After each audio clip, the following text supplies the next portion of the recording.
Basahin natin yung sa Mateo 26:44. At muli niya silang iniwan at umalis at nanalangin bilang ikatlo na sinabing muli ang gayunding mga salita. Ganito yon, nandun sila sa hardin ng Getsemani. Iniwan ni Kristo isang itsyang bato ang mga apostol. Nahiwalay ang mga apostol sa kanya. Siya ay nandun sa isang itsyang bato, a stone straw. Nanalangin ng Panginoon Kristo. Sabi niya, Ama, kung pwede, lumagpas sa akin ang sarong ito. Yun lang naman ang hiling niya. Doon sa panalangin na wala siyang maraming hiling. Maaari ba, Ama, lumampas ang sarong ito sa akin? Pero wag mangyari ang kalooban ko, kundi ang ayon sa kalooban mo. Tapos na siya manalangin. Yun lang ang sinabi niya. Hindi niya inulit-ulit, ha. Natapos niya na yun sa unang step. Naglakad siya papunta sa mga apostol.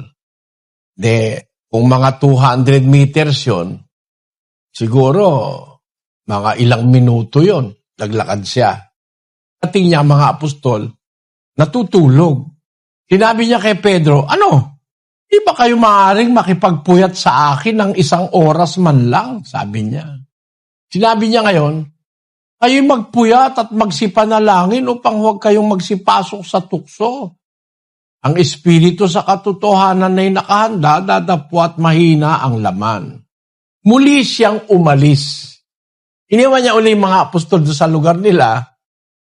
Balik na naman siya doon sa lugar kung saan siya nanalangin. Nagsabi siya, uli, Ama, kung mangyayari, makalampas ito sa akin. Makalampas ito, kundi ko inumin. Mangyari nawa ang iyong kalooban. Alis na naman siya.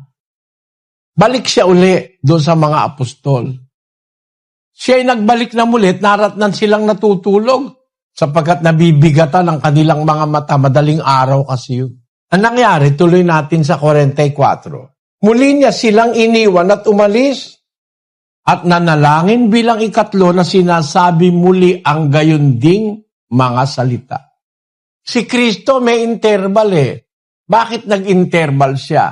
Gusto niya lang ipakita sa Ama na nag-aalala siya pero gusto niyang mangyari kalooban ng Ama. Yun din panalangin na yun ang sinasabi niya. Hindi walang kabuluhan yun. It is life and death to Him. Hindi pananalitang walang kabuluhan yun.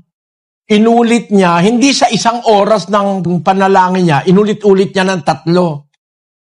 Ito may interval Nangangaral pa nga siya sa mga apostol sa bawat interval Yan, ang punto ko ganito, kapatid, Ito walang pilosopya ito Sa 12:7 ng 2 Korinto.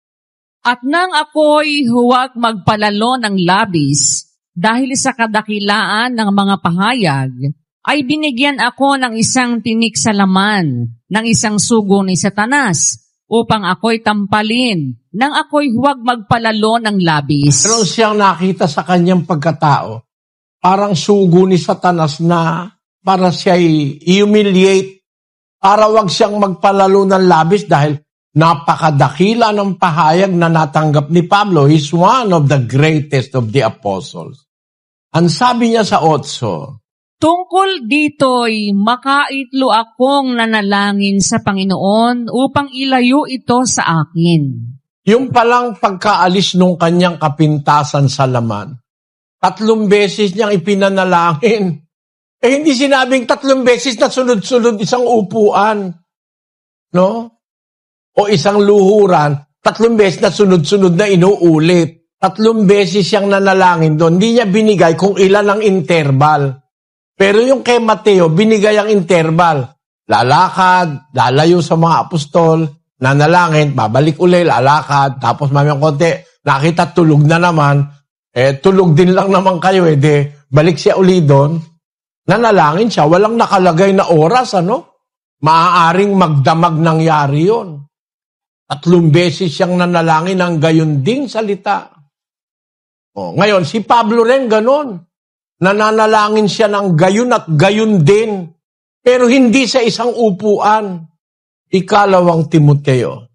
Pakinggan niyo ang 1 at versikulo 3. Nagpapasalamat ako sa Diyos na mula sa aking kanununuan ay aking pinaglilingkuran sa budhing malinis, na walang patid na inaalaala kita sa aking mga daing gabit araw. Sa pagmamahal ni Pablo kay Timoteo, walang patid na kita'y pinananalangin araw at gabi. E de ulit-ulit yung panalangin ni Pablo na yon. Pero araw at gabi yun. Hindi sa isang upuan eh, bagin ako Maria, punong-puno ka ng grasya. Bagin ako Maria, punong-puno ka ng grasya. Wala namang ganun. Ang masasabi ko ganito, yung nanalangin ka, hindi naman sa isang bulto sinabi na inulit-ulit mo. May mga pagitan, gaya ni Pablo. Gabit araw, pinananalangin niya si Timoteo. Gaya rin ni Pablo na nanalangin ng 3 beses dahil doon sa kanyang tinik sa laman. Hindi naman bawal ni Kristo yung maulit ang panalangin. Pero sabi niya, huwag kayong mananalangin ng walang kabuluhang paulit-ulit. Naulit-ulitin mo sa isang tiempo, pahahabain mo ng mahaba-mahaba. Si Kristo, 3 ulit na nanalangin, na yun ang ipinananalangin, hindi nga mahaba, baka wala 1 minuto yun eh. Kung mangyayari, ay lumagpas sa akin ng sarong ito. Ngunit huwag ang ayon sa kalooban ko, kundi ang ayon sa kalooban. Wala pang 1 minuto.